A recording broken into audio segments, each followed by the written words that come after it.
Ity atotra ho an'izay raha matozay fa vao nialy izy de tonga soa ny liberté d'expression. Ray no teno ndao a.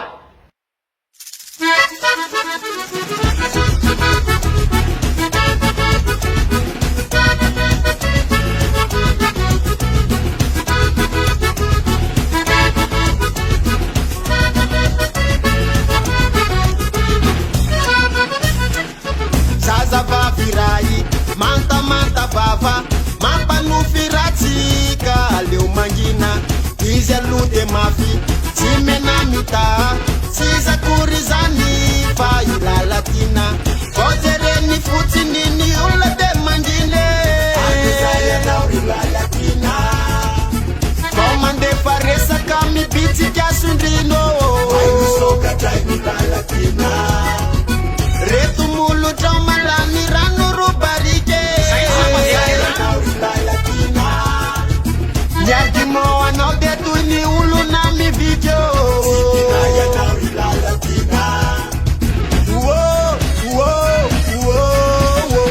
na eto matakokonany apitary lalatina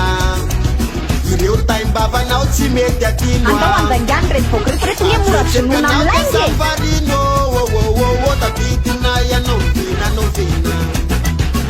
amin'izao ianao tsisy pitia miala taminao kony mpiaratia raha sendra mandalo de misy trio zatsy afafy vely amy via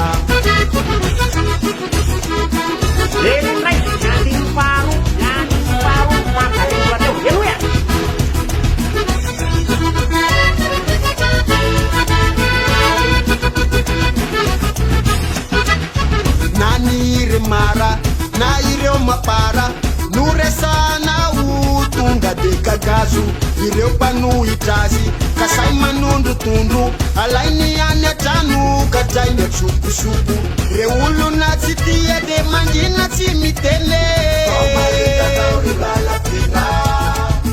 mefandohany ao zareo de fa manompareny yantakely zany mode hita tena vide satria nentiny nitsoka hoa ilay mesesa ido